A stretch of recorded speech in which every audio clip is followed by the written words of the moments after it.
Government stands strong on inheritance tax, some optimistic dairy news from Arla, and a fantastic machinery test. Welcome to Your Week in Farming with me, Emily Ashworth, Farmers Guardian's online editor. So, I can't really start anywhere else this week than with the headlines from this week's Treasury meeting.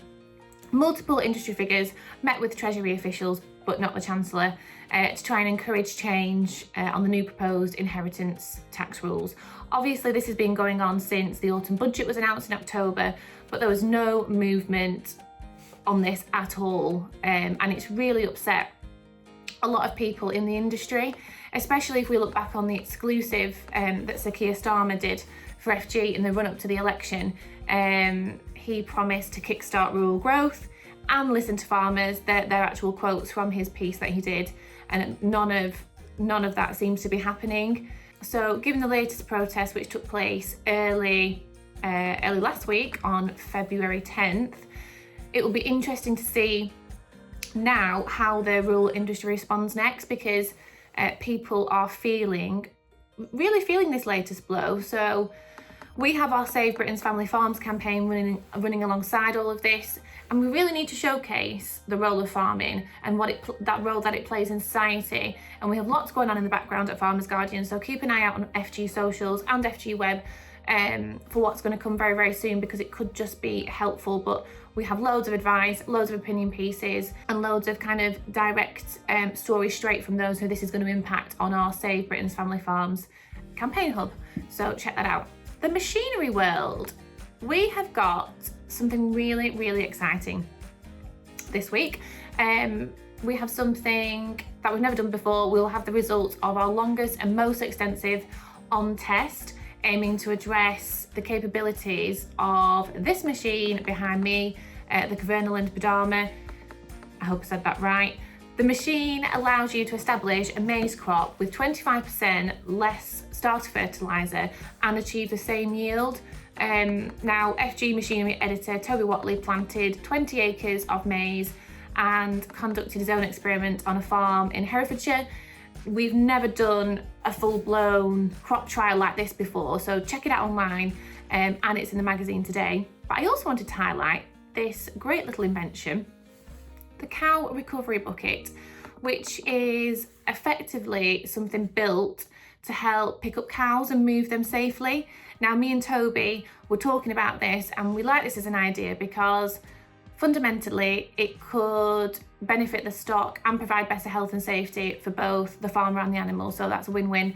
And what's really nice is the fact that it's been developed by a dairy farmer in North Dorset and a large animal vet, so it's straight from the heart of the industry, and it just proves and shows that there's always little innovations going on, and you know, we are focused on innovation.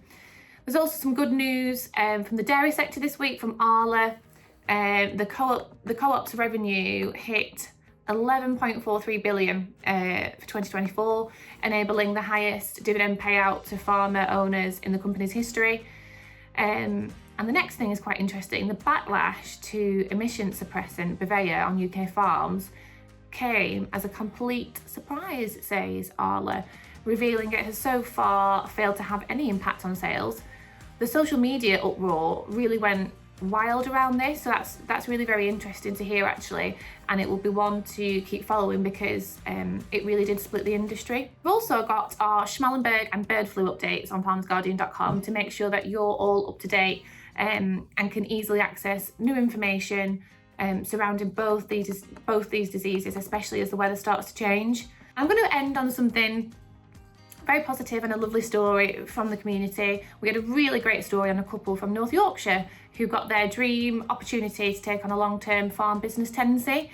We've been doing a lot around tenants and have recently launched our survey to try and understand how the new inheritance tax rules will impact the tenant sector. So if you have something to say, head to farmersguardian.com/tenant farmers to take part in that. And also make sure that you check out the webinar that we're hosting next week on February 26th around inheritance tax. It's free, completely free, and you'll be able to put your questions to the likes of Jeremy Moody and Ollie Harrison. So go and sign up. It's one not to miss. But you can head to the FG website and sign up for our daily podcast, Farming in 5, so that you're always up to date with news. You can become an FG member and sign up to our newsletters and get the articles you want straight to your inbox. But I will be back next week with another round of Your Week in Farming. So drop any questions in the comments or get in touch at fgeditorial@agriconnect.com.